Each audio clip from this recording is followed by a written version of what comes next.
my pager went off. Yeah, a pager that used to put messages in, you had to read the message. Your house was on fire.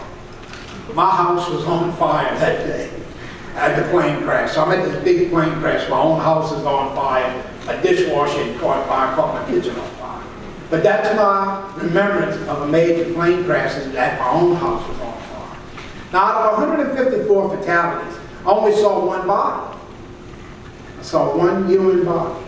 And I could remember it like it was yesterday. Green dress, hand up, hand cut off. Other than that, the body was all intact.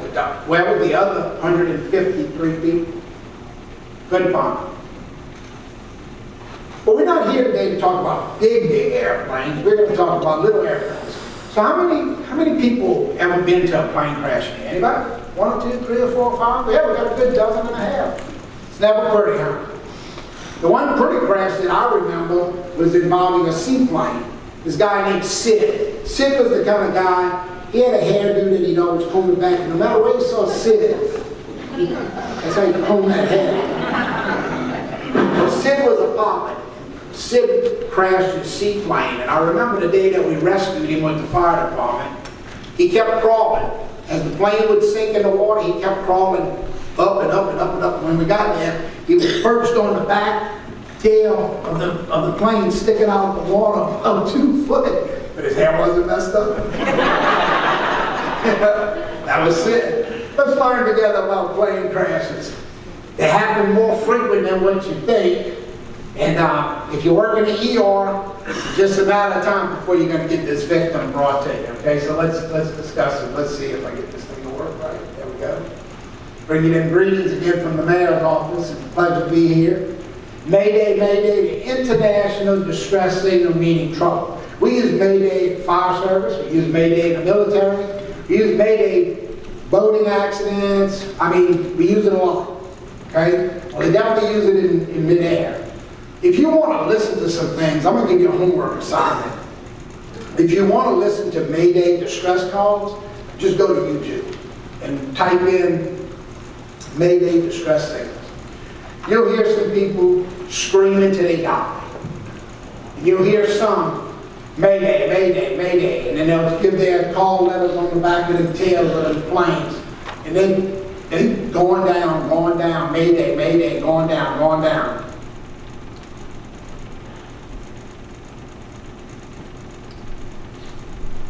And all of a sudden you hear him say, N7653, we recovered, I'm okay. It's like, oh wow, he thought he was dead. He survived it. It's crazy to listen to. Here in Mississippi, you have 91 airports in Mississippi. You have 4 primary, Columbus, Gulfport, Hattiesburg, Jackson, 3 commercial, Mid-Delta, Meridian, Tupelo. Now, I didn't classify these. This is what's classified with the aviation. 73 general aviation airports, 1 reliever. A reliever is an olive branch. A reliever airport is an airport that, for instance, let's say got something big going on. If lots of planes are coming into Hattiesburg for something, and all of a sudden something happens at Hattiesburg, but you got planes that they can't make it nowhere else, they got to go somewhere, they would send them to the relief airport. And then if there's something else, like let's say there's an emergency landing, they want to take it away from population, they might would send it somewhere like that. Then there's 4 other public classified airports, 6 military, and one of them military ones is the auxiliary airport at Columbus. So Columbus has a Columbus airport and an auxiliary airport. But some of these you didn't even know, some of them, you know, these are all considered airports. But you got to know, there's lots of other places where aircraft lands that are not considered airports, but there's strips and fields and stuff like that. Plus, you got helicopters all over the place. Helicopters in the oil field, the industry, medical helicopters, military helicopters. I hate when I'm flying commercial, going somewhere, and there's air shows going on somewhere. I'm not worried about the air show, airplanes that's in the show. I'm worried about the people that flew their own little private planes to go see the air show, because they like air shows, and they pilots, they fly these small planes. A lot of them fly with like no flight plan, no real flight plan. They're not talking to a tower. There's some places where you land and take off from, in Mississippi, also in Louisiana, you just have to broadcast your flight. So there's nobody to listen to you, you're just kind of talking to yourself. You're going to give them your radio signal number, you tell them where you're taking off from and where you're landing. You really ain't nobody listening to you, maybe. You might be talking to yourself. You got to hope that the other person on that other small plane is listening up and paying attention to who's about to land, who's about to take off. So this is pretty much what it looks like. If you've never been in a small airplane, this is what it looks like. You're thinking like it's glamorous, like rich people got an airplane. Shit, it's a tuna fish can with a motor on it. I've been in some nice ones, and then I've been in some trashy ones. And the nice ones that I've been in is really, really cool. You know, I flew in one. I was telling somebody, I flew from New Orleans to Beaumont, Texas in 28 minutes from New Orleans to Beaumont on an Exxon jet, Exxon company. Little pilot was waiting on me, she took off, boom, 27 minutes later, I land in Beaumont, I get in a limo, go to the convention center, I speak for 50 minutes, I got in a limo, went back to the plane, flew back to New Orleans, and I was back to New Orleans in less than 3 hours. So I flew, spoke, and flew back in less than 3 hours, and then I managed the Mardi Gras parades that day. So what causes most small plane crashes? I'm going to go through a few things. One is landing gear emergencies. Some of these planes is pretty cool. If the landing gear doesn't come down, they can pump it down. They can make it go down. Lots of times they're not paying attention, don't even realize that the gear didn't go down. Sometimes one goes down, the other one stays up. Sometimes they both go down partial. Sometimes if there is a tower, they'll tell them to do a flyby so they can look at it. Sometimes they'll say, we'll send another plane to take a look at you. I mean, they try to get through this, but landing gear can create a problem. Lots of this is also caused by people who have an airplane, they don't use it all the time. That airplane sits in hangars or sits at small airports that's not properly maintained and stuff like that. So lots of that is a contributing factor. And sometimes if your landing gear don't go down, you can land these planes. Most small planes, you running most of your fuel up just in case you mess up trying to do this, but you can put it down on its belly, especially if you find the right place to do it. We had one land in New Orleans. He landed in a nice grassy area by the Michoud facility. It's a long levee area. He came down, got his tail down, put the tail down, and just put the belly down on it. It was like he had practiced it a million times. He had never done that before.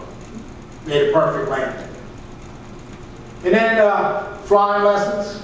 This is often the contributing factor. It's doing flying lessons. There's a very knowledgeable person in that plane teaching somebody else. They're heavily involved in the teaching part of it. Sometimes they stray away from paying attention, and the next thing you know, something else is going wrong that's going to cause them to go down.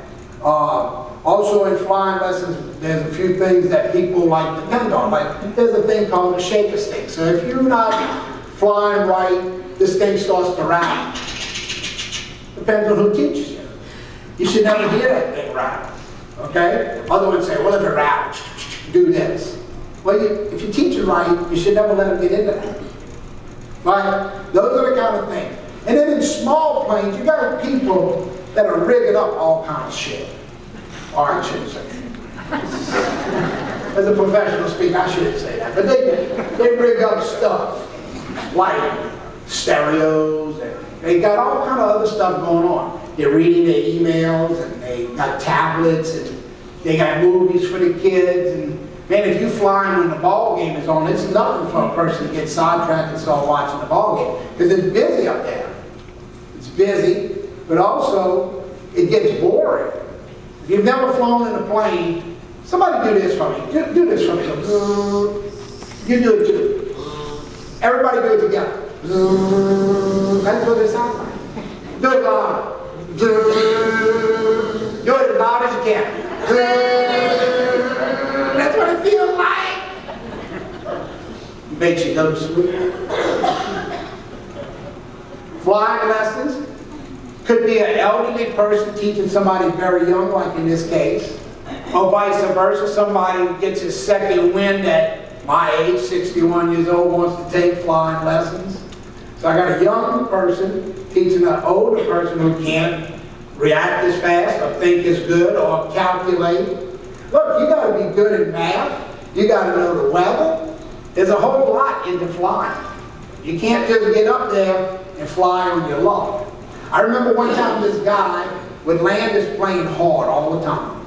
And this experienced instructor told him one day, this is what you're doing wrong. And he said, well, that ain't what it says on the computer. He said, well, you know, when you die, I'm going to put a computer in your casket, you know? He said, I'm trying to coach you, to tell you, this is how you do it, you know? But he was misunderstanding what they were trying to teach. What else do we know about flying lessons up there? We see underage kids behind the wheel. You're way up there, and it's like, you want to fly? Okay, come on. You can fly. I remember one time I flew on a plane with Jimmy Newfriend. Jimmy boy, he was a good pilot. And he told Buster, Buster, you want to fly? Buster said, yeah. He said, pull up here. So Buster pulls up. Jimmy pushes back. The plane goes down. I'm in the back of the plane. You know what I'm doing. When all of a sudden the plane pulls up, Jimmy had the controls all the time. But I couldn't see that. All I could see, the way I was sitting, was Buster flying the plane who didn't know how to fly the plane. But climbing around, and I'm part of that problem. We were climbing around up there. We could have easily crashed. So sometimes that kind of stuff goes on. Some new planes are easier to fly than the older planes. Some of the older planes were so simple, they're easier to fly than the new planes. So it just depends on what kind of plane you're in. Here's some other things that we know. Look at the age of the gentleman flying this plane. He gets in, he already may be having a cardiac condition, he might be having a history of seizures, he might suffer with diabetes, have low blood sugar, he may pass out sometime. So he gets behind the plane as a risk. Now it's not just because of his age, but because of his medical conditions. They don't have a whole lot of rules on you flying, so this could be a contributing factor. Running out of fuel. Now this is just plumb stupid. Now, I recently had a guy, he lost a big fancy jet in the Lake Pontchartrain of New Orleans. He's only 2 football fields short of the airport, but that's 2 football fields too many. And he said, when we rescued him, he said, I started to get fuel in Lake Charles, Louisiana, but I thought I could make it. You can't look. You can't play. This is like playing Russian roulette. You can't just pull over and stop somewhere. I mean, when you think you need fuel, you gotta top off. He lost a fancy-ass airplane because it was a silly mistake.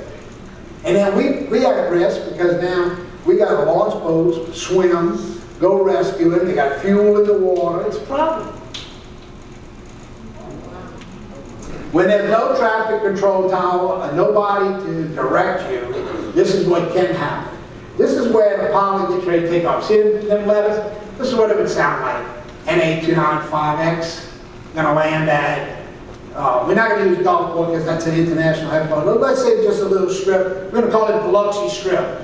Gonna land at Biloxi Strip. If there's no tower, there's nobody to acknowledge him. So this guy who just gets in the maroon plane, he's just getting ready to take off. He just put his headset on. He missed that announcement.